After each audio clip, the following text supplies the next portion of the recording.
Alors, shalom à tous. Nous sommes le dimanche 16 mars 2025 et je souhaite pardon à tous et particulièrement à ceux qui se sont joints à nous récemment la bienvenue sur la chaîne Jésus-Christ Révélation TV 7420 Édouard Vidocin.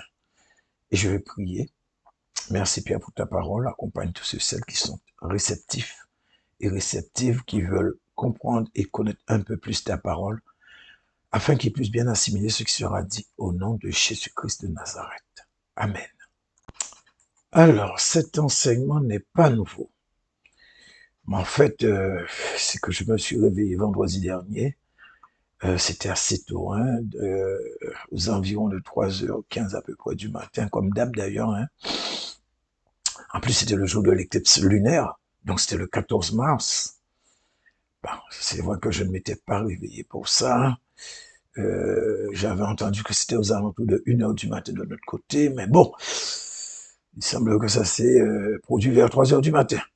Mais tout ça, c'est pas, je ne sais pas dit que c'est pas important, mais bon. En tout cas, mon réveil, c'était pas cette histoire d'éclipse qui était dans ma tête. Ça, c'est sûr, je peux vous l'assurer.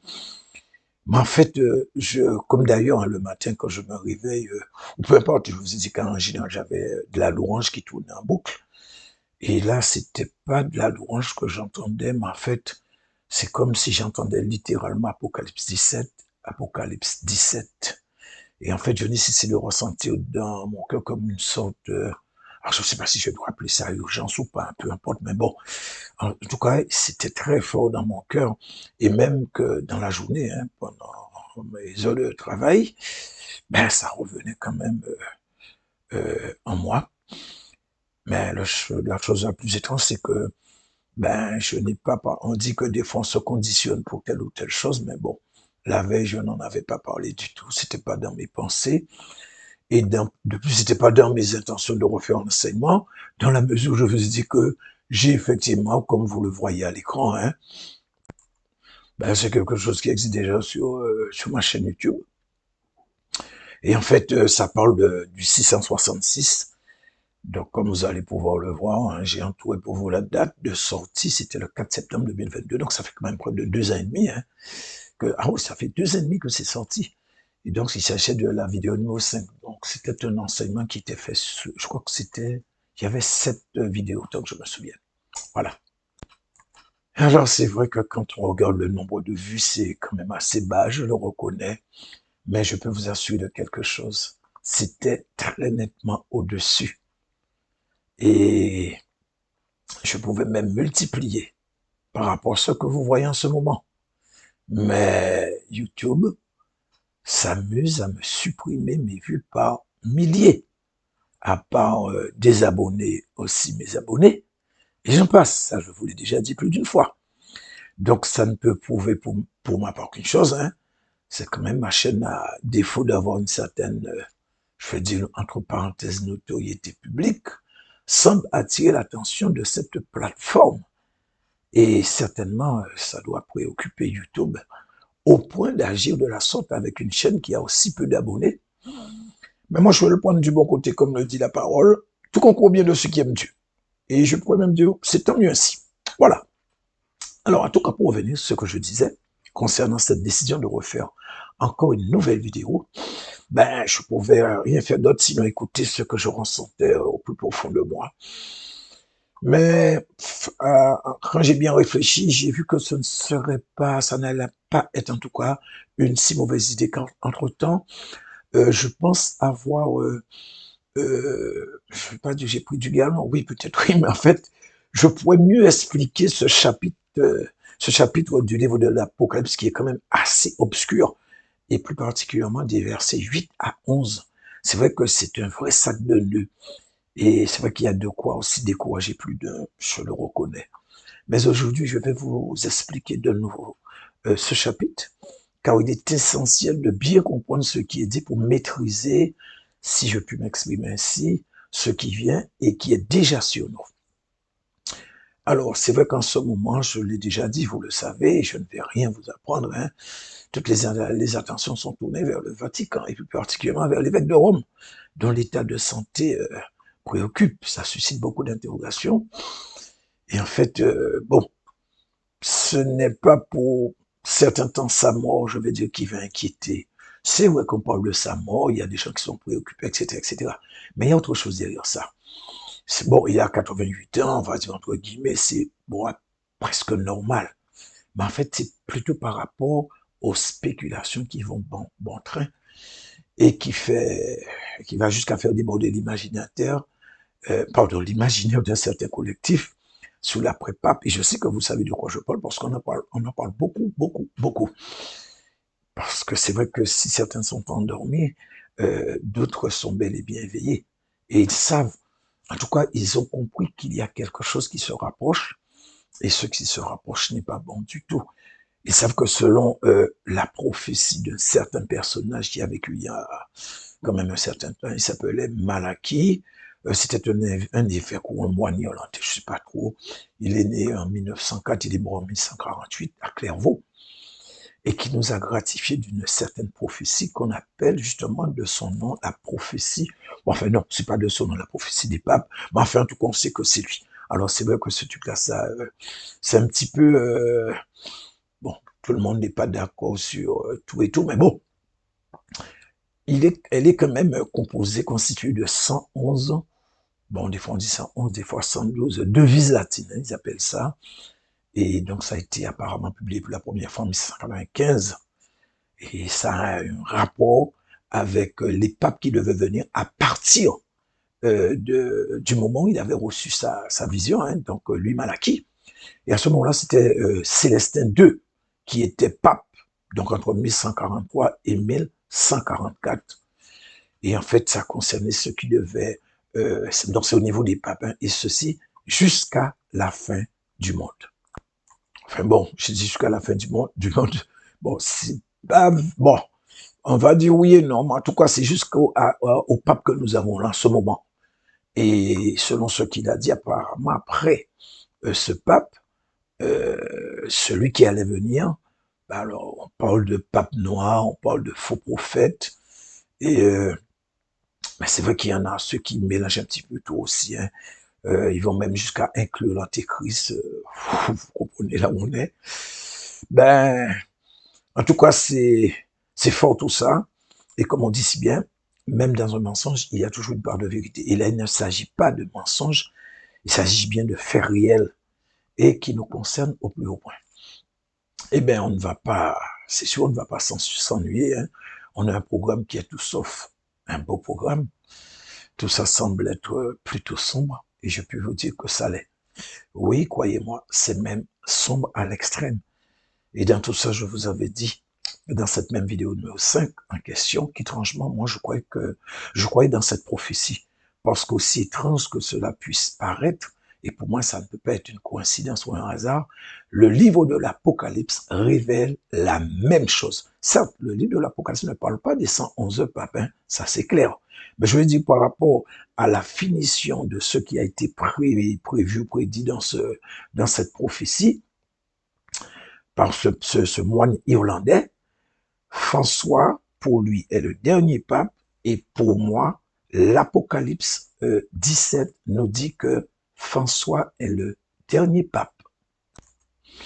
Et donc, je vais essayer, avec la grâce du Seigneur, laisser la Bible vous le démontrer encore une fois. Bon, mais en tout cas, que la lumière du Père des esprits nous éclaire sur ce fameux chapitre 17 d'Apocalypse, afin que je puisse avoir vraiment cette capacité, encore, ben, je vais dire, meilleure encore que la première fois, pour que vous puissiez bien comprendre. Alors, comme je le disais tout à l'heure, il est vrai qu'il y a beaucoup de spéculations quant à celui qui doit prendre le relais, donc celui qui doit succéder le pape qui est là en ce moment. Et en fait, chacun ses devoirs par rapport à tout ce qui a été dit ou qui pourrait être le prochain pape des cathos.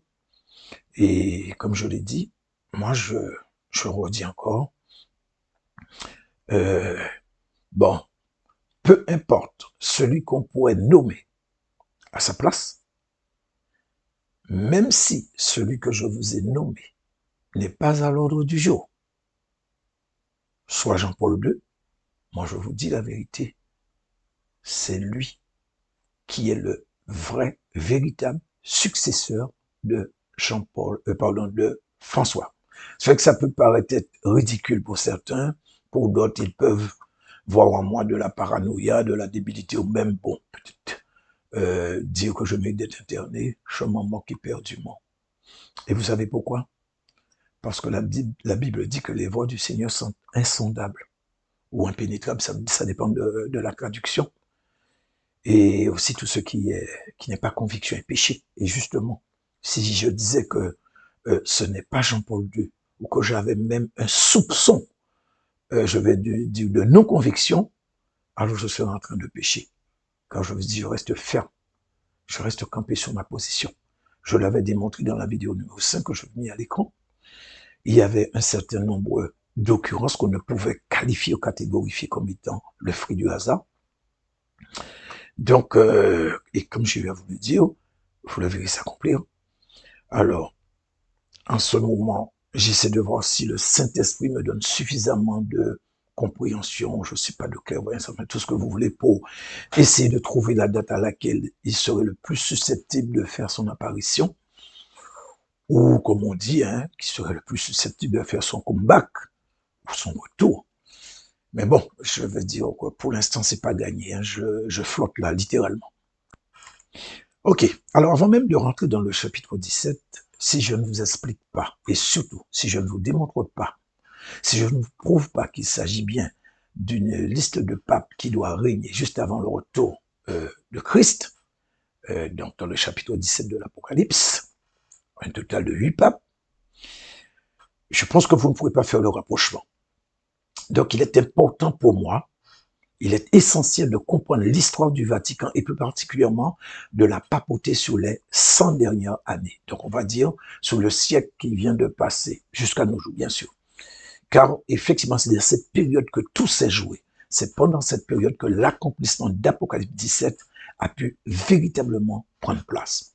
Alors, quand on étudie Apocalypse 17 et qu'on le met en parallèle avec ce qui s'est passé pendant justement ces 100 dernières années, non, on dit 100 dernières, oui, 100 dernières années, euh, donc au Vatican, et surtout aussi par rapport à la succession des papes, donc qui s'est déroulée, on ne peut en aucun cas attribuer cela au hasard, parce que tout s'imbrique parfaitement. Et nous le savons, Dieu n'est pas le Dieu du hasard. Et ce qui est écrit dans l'Apocalypse, c'est la parole de Dieu. Ce qu'il a écrit, ce qu'il a dit doit se faire, doit se passer. Autrement, s'il y a une faille, nous pourrions en douter. Mais quand c'est aussi précis que ce que je vais vous démontrer, il faut que nous puissions, enfin que vous puissiez prendre une certaine résolution et faire confiance de ce qui est écrit. Et bon, nous pouvons toujours l'adapter à notre vie pour que nous puissions rentrer dans la dimension prophétique que le Seigneur nous appelle. Donc, il appelle chacun de nous à rentrer dans une dimension prophétique surtout en cette période, dans la période où nous sommes en ce moment, et je dirais même mieux, dans l'année 2025. Et effectivement, je vous en avais touché quelques mots dans certaines vidéos que j'ai postées récemment, parce que nous sommes vraiment dans une année exceptionnelle pour l'Église corps de Christ, où chacun sera éprouvé par le feu. Donc, seules les bonnes œuvres calquées sur l'obéissance à la parole de Dieu, donc ce que Dieu nous demande, qui vont résister, qui feront la différence. Alors, je vous ai dit que la Bible qualifiait de roi tous ceux qui, à l'époque, régnaient sur un pays. Donc, quand l'ange a révélé les choses à Jean, il voyait et parlait de ceux qui sont concernés comme étant des rois. Bon, c'est vrai que vous pouvez dire qu'un pape n'est pas un roi. Il est un chef religieux. Alors, pourquoi dire qu'il s'agit de pape et non de personnalité publique? Est-ce que le pape est mêlé à la politique? La réponse est oui. Pour au moins deux raisons fondamentales. Premièrement, et nous le verrons dans un instant dans le chapitre 17 quand je vais développer, on nous dit que cette bête symbolique, donc vous savez que l'Apocalypse c'est un livre qui a beaucoup de symbolisme dedans, hein, voilà, donc c'est pour ça que c'est pas facile à expliquer et à comprendre. Donc cette bête symbolique était impliquée et on le verra, hein, avec les rois de la terre dans une histoire d'impudicité et de bien d'autres choses encore. Mais il y a un événement qui s'est passé au niveau du Vatican et plus particulièrement à l'Église catholique romaine, et cela depuis des années. Donc pour être un peu plus précis, ça remonte à quasiment, bon je vais dire 97 ans, à peu près 97 ans, un peu moins de 100 ans. Alors, en fait, tout remonte à partir du 11 février 1929. Donc, je vous ai mis cette image qui est historique. Et là, sur cette table-là, il y a un accord qui va être signé entre Benito Mussolini. Donc, ce monsieur était un premier ministre, le premier ministre de l'Italie à l'époque, c'était un tyran fasciste. Et en fait, il est en train de signer avec le pape qui était à ce moment-là, qui était à ce moment-là, bon, le pape, bien sûr, oui, c'est une évidence. Donc, c'est le pape Pie XI. Et ils sont en train de signer ce qu'on appelle les accords du Latran. Donc, ça, c'est fait le 11 février 1929. Et donc, à partir de ce moment-là, de ce jour, Mussolini, qui était, comme je viens de vous le dire, Premier ministre d'Italie, il reconnaissait désormais le Vatican comme étant un pays souverain. Donc, un État dans la capitale qui est Rome, avec ses propres frontières et totalement indépendant de l'Italie. Donc, un pays dans un pays. Et vous connaissez à peu près la superficie du Vatican. C'est tout petit, petit, petit, petit. Je crois que c'est même le plus petit État du monde. Ça fait moins d'1 kilomètre carré. Mais ça n'empêche pas que ça soit un pays souverain. Par conséquent, à partir de cette date du 11 février 2029, 11 février 1929, la donne allait changer. Et la donne a changé. Désormais, le pape qui officiait, qui régnait en tant que chef religieux, allait, ou plutôt devenait de facto un dirigeant. Et donc, pour reprendre l'expression de la Bible, ou ce que l'ange a dit à Jean, il devenait un roi dans n'importe quel pays.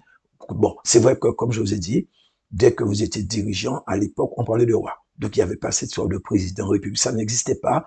C'était roi. Donc, l'ange a qualifié le pape comme étant un roi à partir du 11 février 1929 à cause de cette deuxième casquette qu'il a reçue grâce à la signature des accords du Latran. Par conséquent, nous devons inclure celui qui était pape à ce moment-là, c'est-à-dire celui qui était en fonction, qui avait la fonction papale, hein, je viens de vous le dire son nom, il s'agissait de Pie XI. Et donc, il a été en fonction de 1922 jusqu'à 1939. Donc, on voit que c'est pendant sa fonction, soit 1929, que ça s'est produit.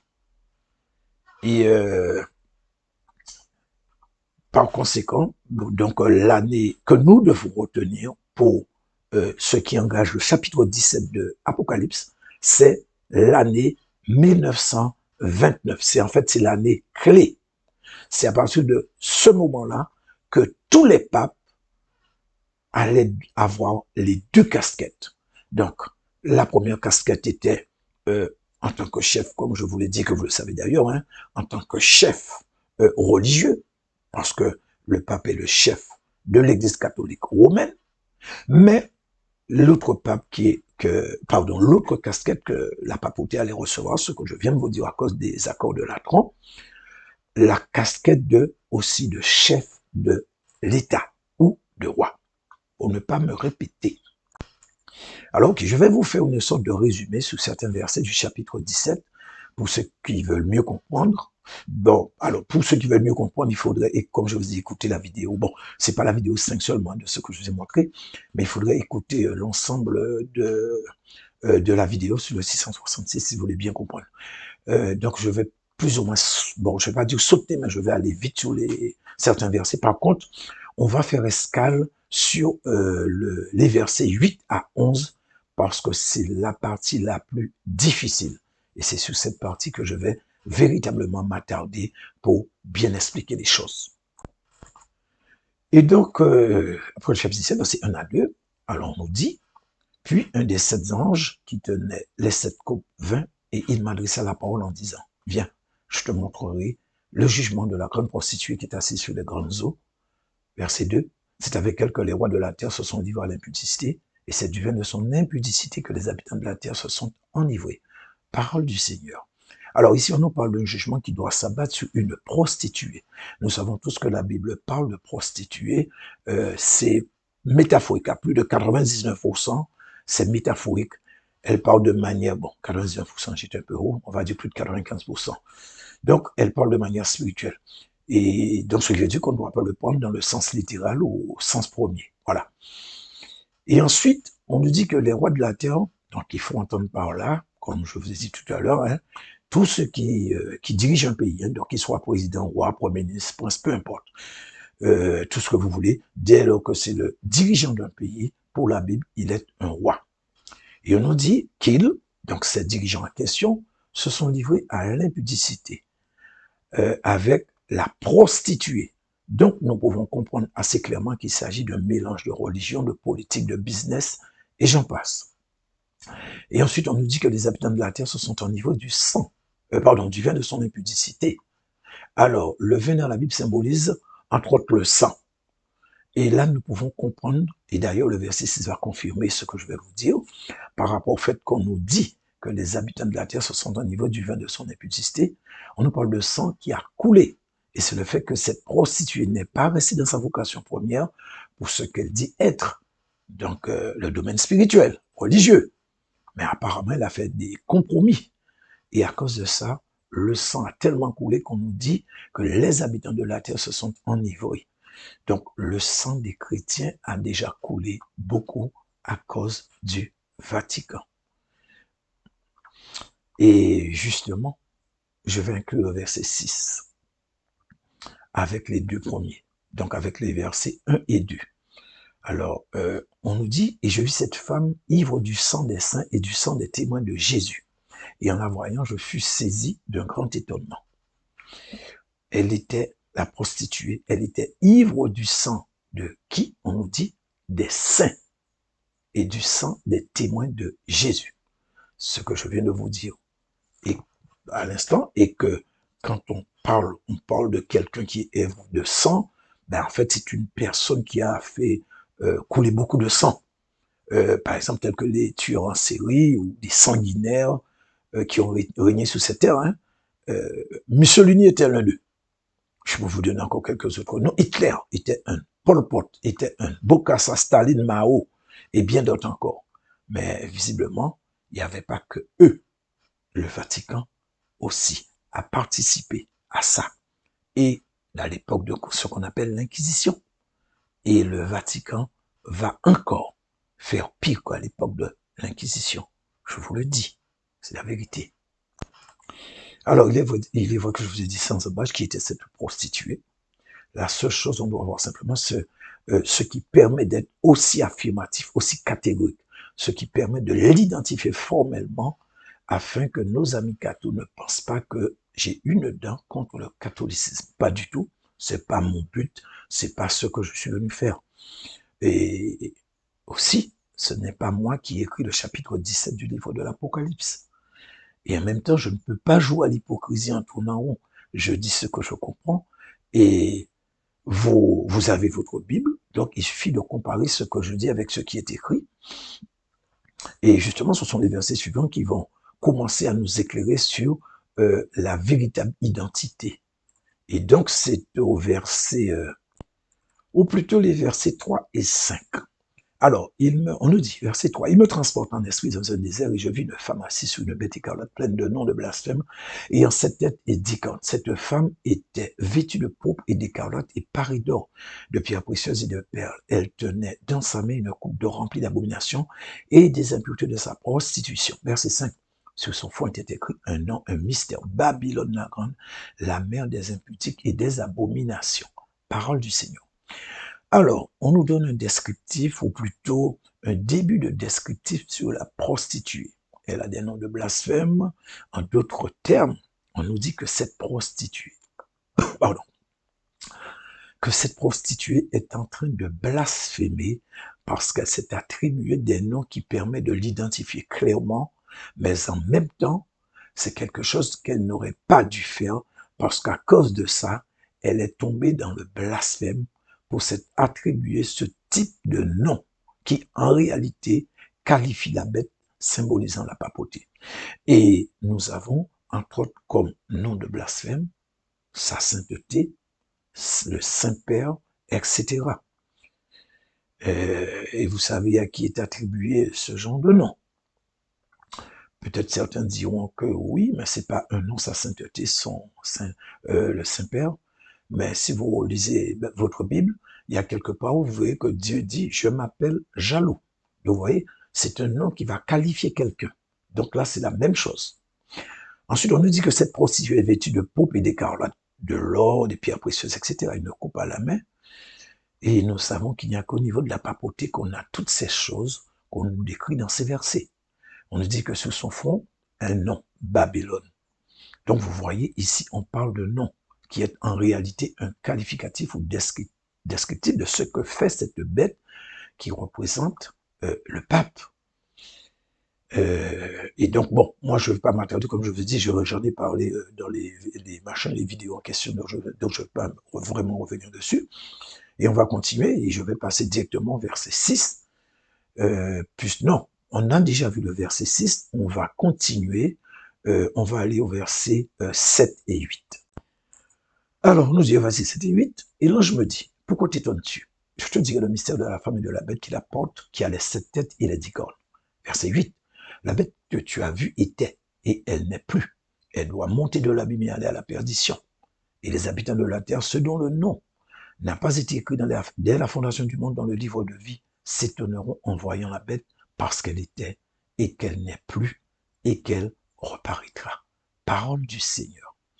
Alors, au verset 7, l'ange interrogeant par rapport à son étonnement, et il lui dit qu'il va lui révéler les mystères de la femme, mais aussi de la bête.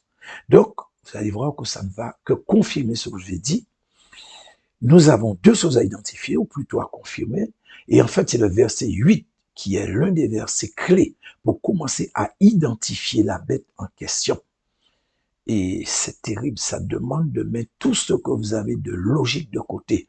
Donc, si vous gardez votre cartésien, vous n'allez rien comprendre.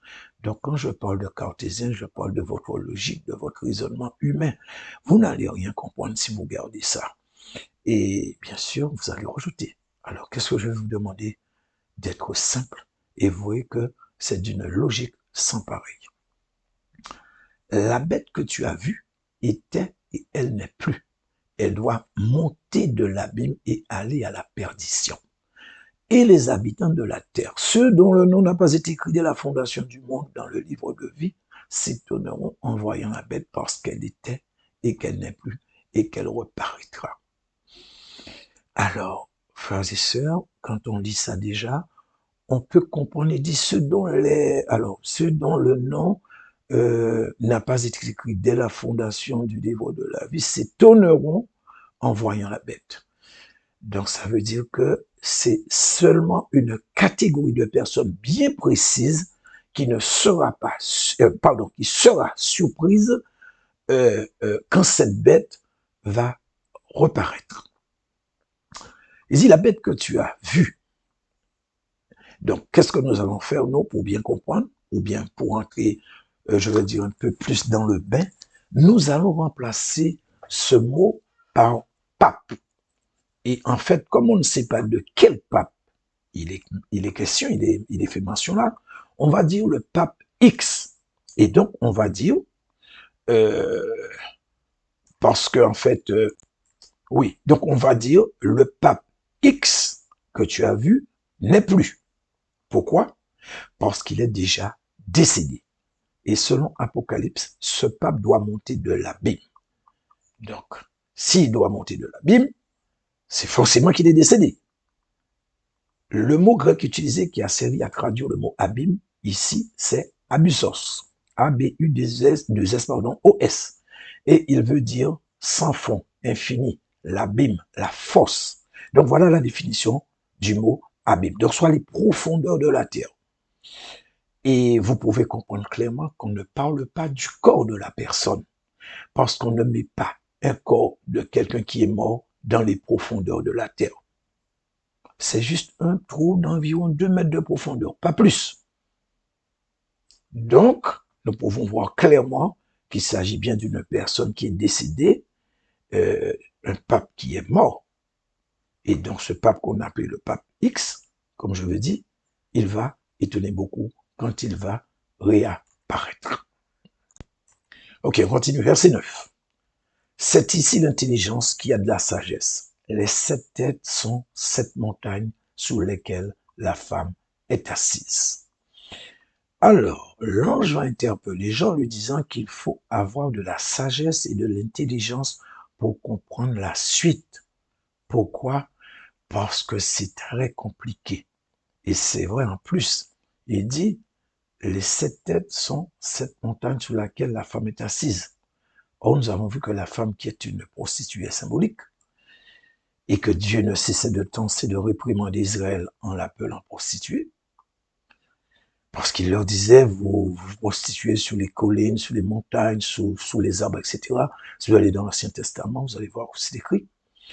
Et nous savons aussi que Christ est venu et a fondé son Église qui est son corps et dont il est la tête. Donc, le Satan va copier et faire la même chose et donc s'infiltrer dans l'Église catholique romaine pour asseoir sa domination.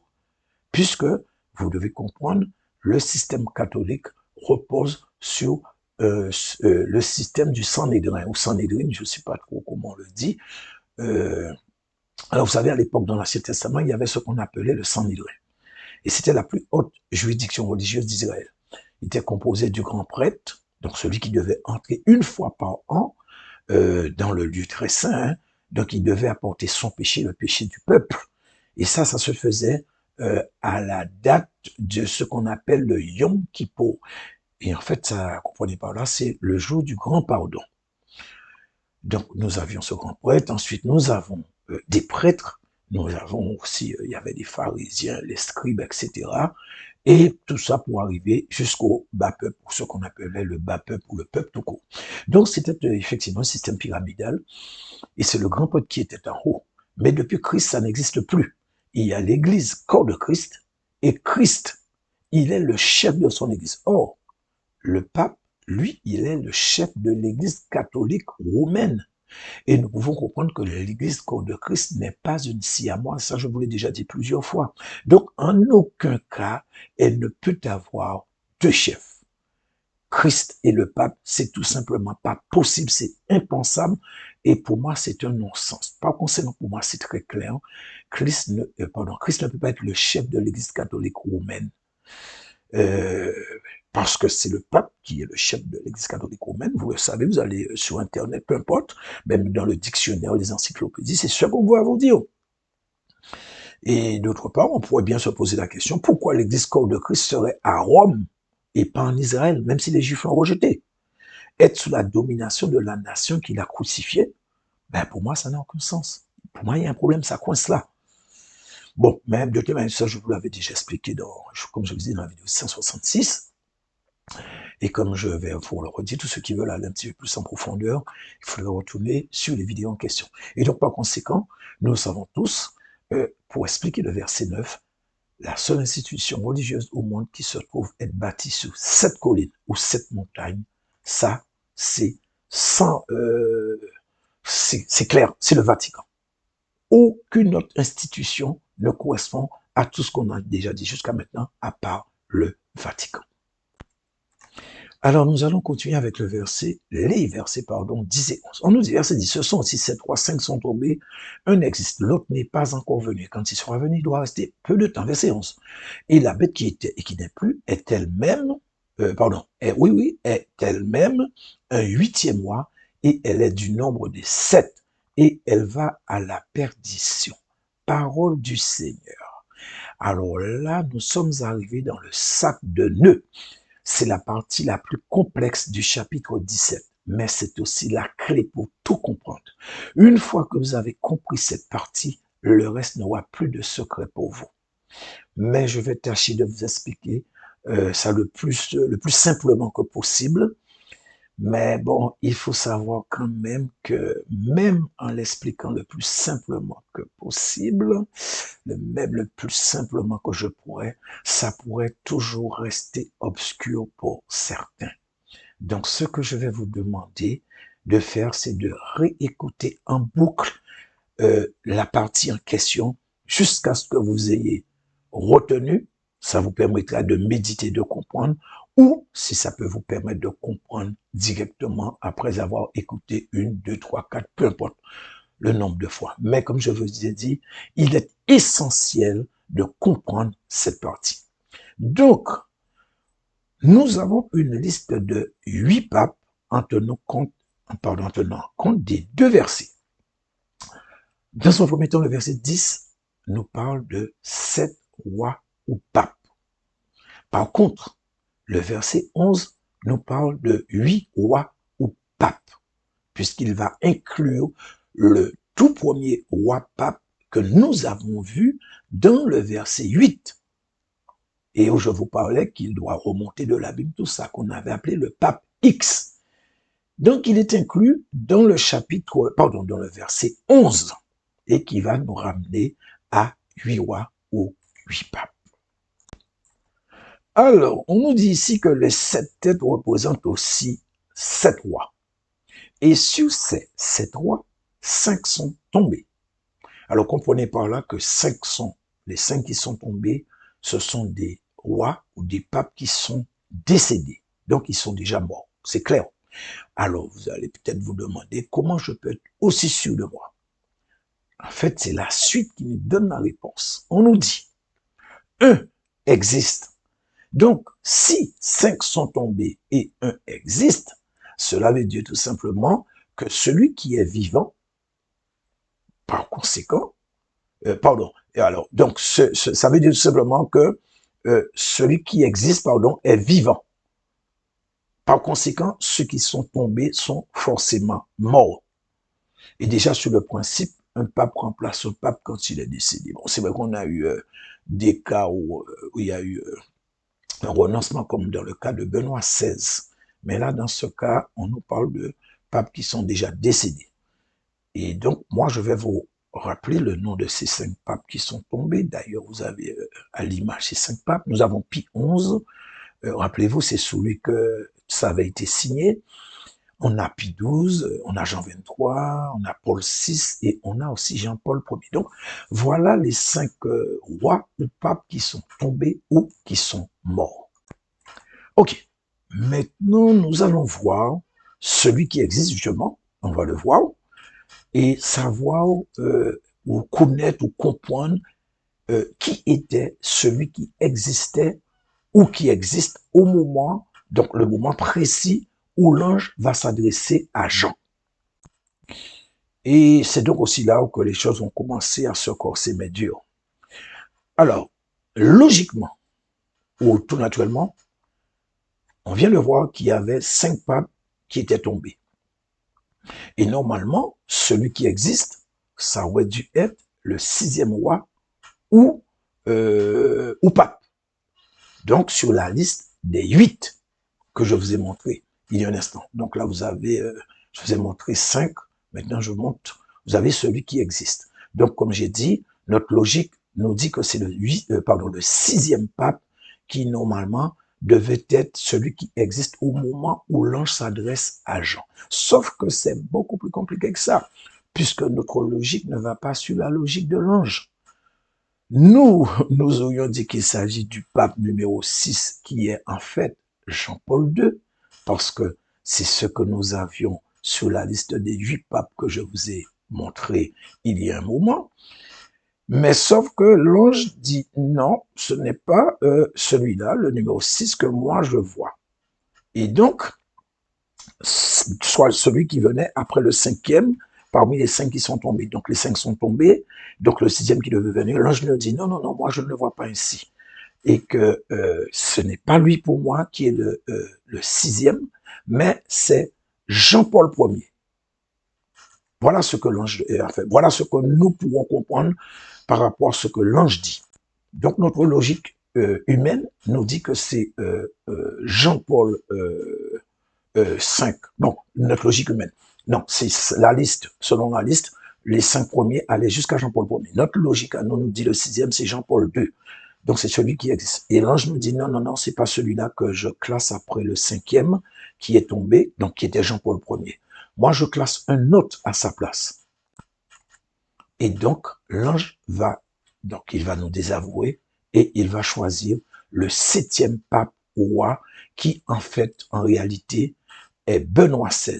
Il va le mettre en lieu et place du numéro 6 qui est Jean-Paul II. Alors, pourquoi il va faire ça? À cause de celui qui doit venir après et qui se trouve être le dernier des 8. Mais aussi, et très important de le retenir, le 8e roi ou pape de la liste.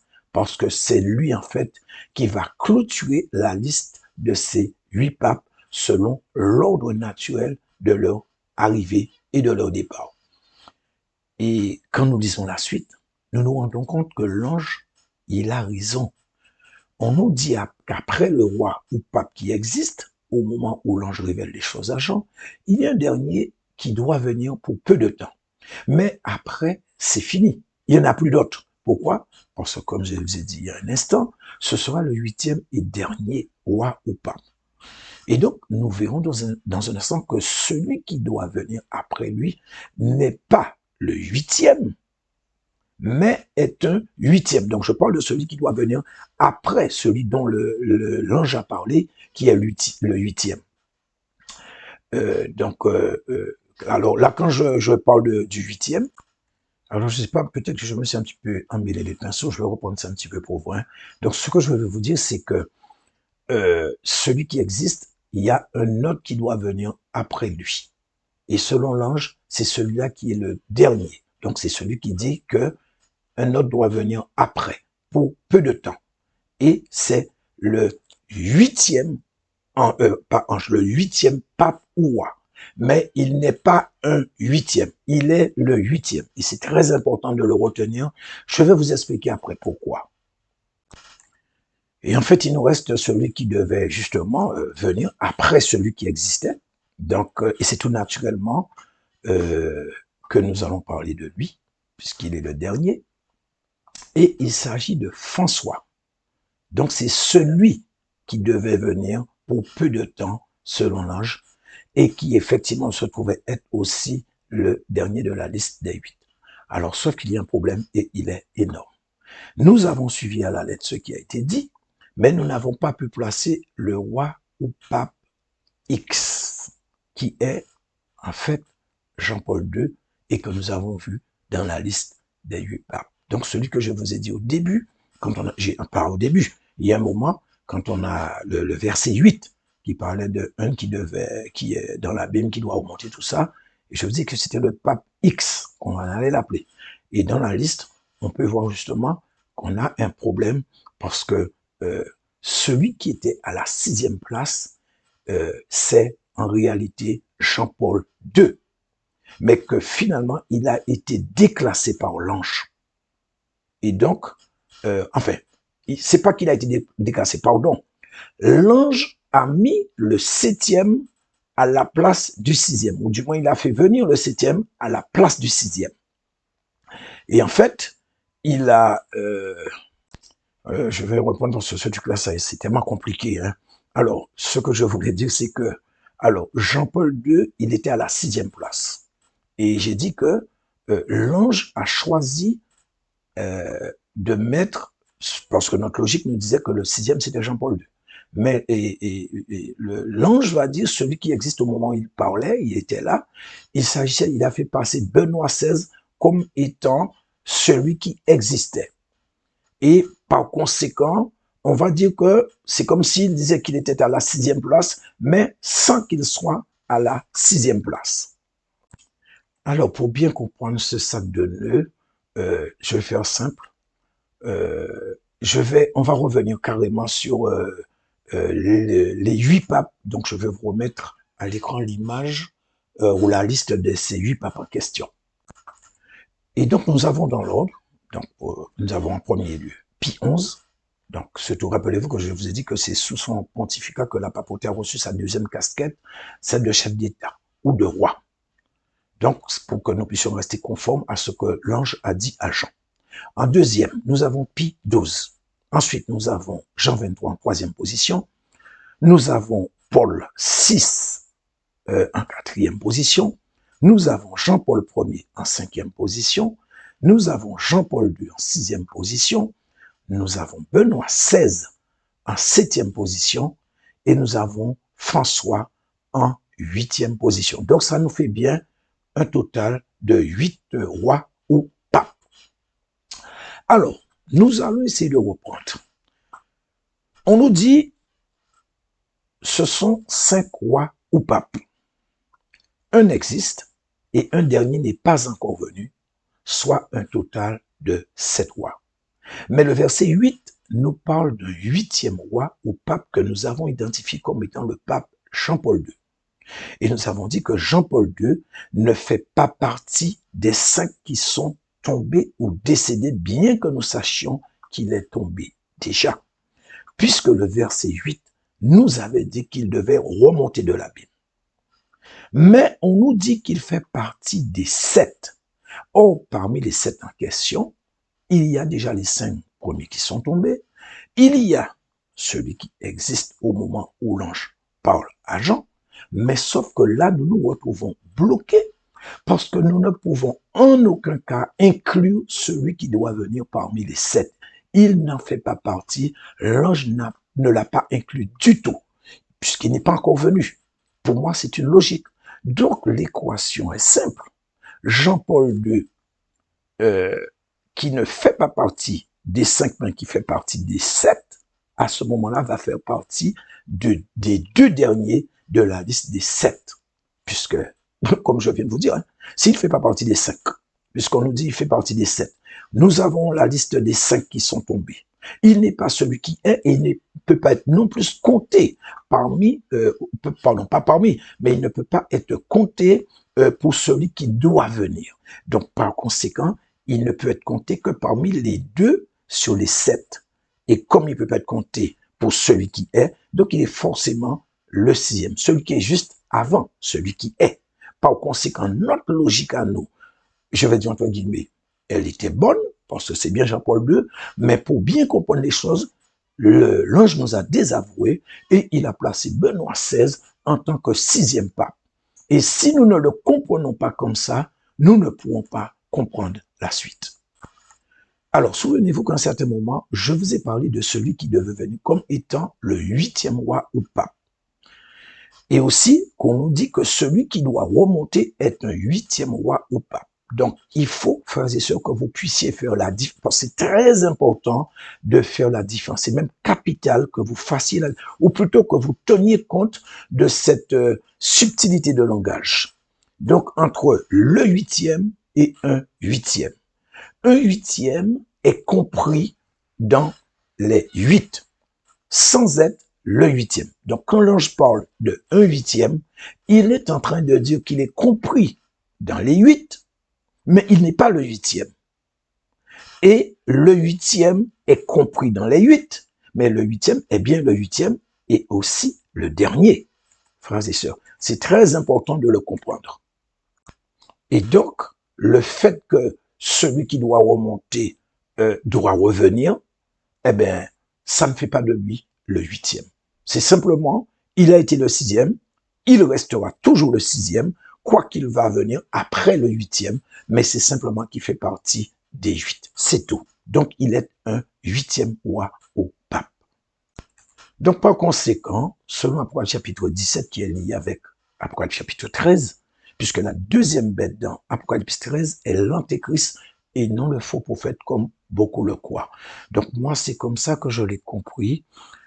Alors, pour tout ce que j'ai déjà vu jusqu'à maintenant, on dit que la deuxième bête d'Apocalypse 13, c'est le faux prophète. Frères et sœurs, moi je ne le vois pas ainsi, et par rapport à ce que je viens de vous expliquer, et par rapport à l'enseignement sur les 166, vous allez voir qu'effectivement, ce n'est pas la deuxième bête qui est le faux prophète, la deuxième bête est l'antichrist, ou l'antéchrist de Apocalypse 13. Et la première bête de Apocalypse 13, du verset 1 à 11, je crois, il s'agit effectivement du faux prophète. Et donc, dans tout ça, ce que nous pouvons conclure, c'est que c'est Jean-Paul II, un Maccabée, qui va revenir à la vie pour remplacer le pape François qui est à l'agonie. Ok, alors nous allons continuer avec le verset 12 à 14. Donc on nous dit, verset 12, les 10 cornes que tu as vus sont 10 rois qui n'ont pas encore reçu le royaume, mais qui reçoivent autorité comme moi pendant 1 heure avec la bête. Ils ont un même dessein et ils donnent leur puissance et leur autorité à la bête. Ils combattront contre l'agneau et l'agneau les vaincra parce qu'il est le Seigneur des seigneurs et le roi des rois. Et les appelés, les élus et les fidèles qui sont avec lui les vaincront aussi. Parole du Seigneur. Alors, les 10 cornes ici sont symboliques.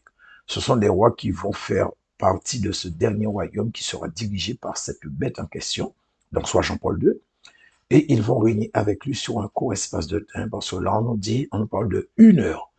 Alors, je dois vous avouer que c'est vrai que j'ai déjà cherché dans la Bible ce que pourrait représenter 1 heure, et je n'ai pas vu. Alors, peut-être que c'est écrit et que c'est moi qui je n'ai pas fait attention, mais en tout cas, à vrai dire, je ne sais pas. Je ne sais pas du tout, mais je pense qu'il doit s'agir d'une question de mois. Je pense que c'est ça. Parce que un jour, c'est une année. 1 heure, forcément, c'est moins d'une année. Donc, par conséquent, pour moi, ce sont des mois en question. Est-ce que c'est un trimestre, un semestre? Je ne sais pas. Mais de toute façon, ça ne va pas pénaliser l'enseignement pour autant. Ok, donc par contre, nous avons un problème avec le verset 13, c'est un problème de traduction.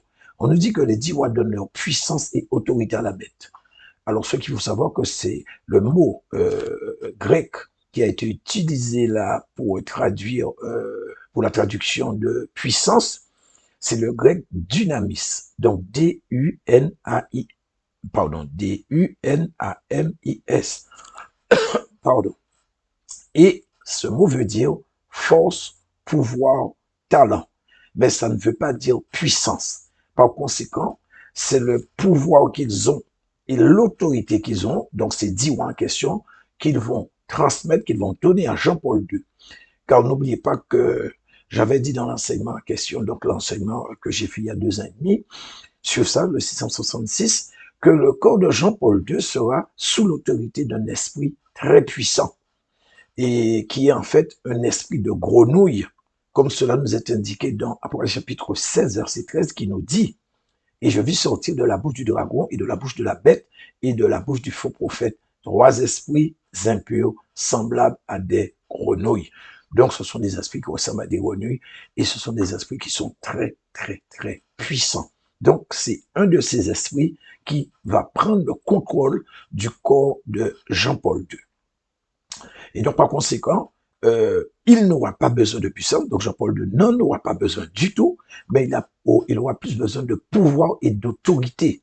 Et c'est ces en question que je me l'ai dit tout à l'heure là, qui vont transmettre leur autorité à Jean-Paul II, qui lui, à son tour, va transmettre à l'Antéchrist ce qu'il aura, donc, et pouvoir, et autorité, et compte tenu que l'Antéchrist aura déjà la puissance, à ce moment-là, il sera complet pour régner et pour faire tout ce qu'il voudra.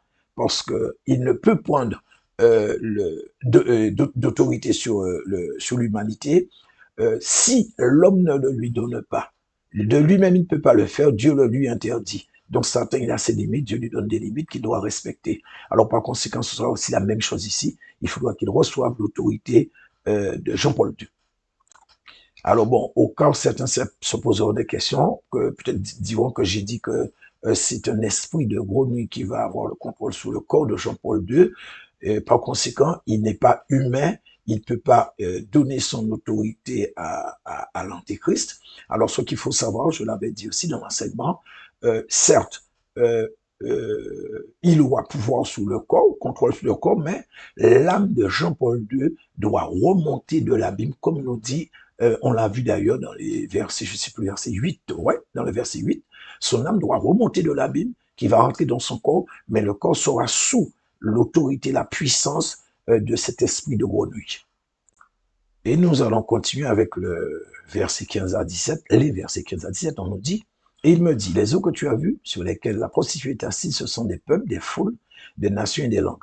Les 10 cornes que tu as vues et la bête haïront la prostituée, la dépouilleront et la mettront à nu, mangeront ses chairs et la consumeront par le feu.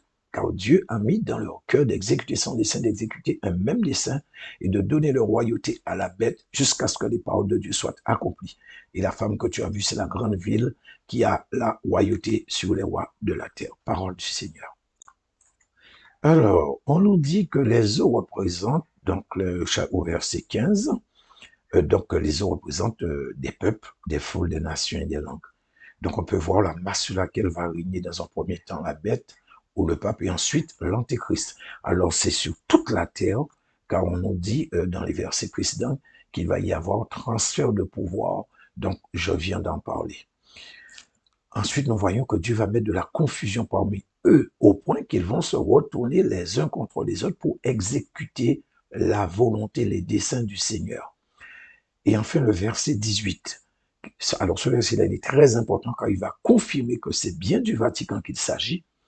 Et donc, il dit, la femme que tu as vue, c'est la grande ville qui a la royauté sur les rois de la terre. Alors, pour comprendre de quoi il s'agit, il faut se mettre dans la situation, mais aussi à l'époque. Donc, c'est plus à l'époque de Jean. Donc, c'est au moment où il a reçu la vision, les révélations de la part de l'ange, du Seigneur, etc. Et il faut chercher à savoir quelle nation qui dominait sur la terre. Parce que c'est ce que nous dit le verset 18.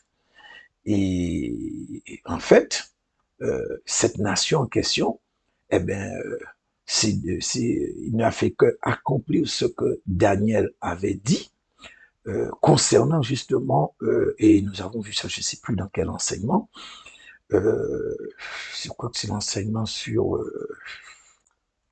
ouais, je parlais des 62 semaines, je crois que ça parlait de l'apparition de l'Antéchrist, ouais. Je crois que c'était ouais, la dernière vidéo où je parlais de l'apparition de l'Antéchrist.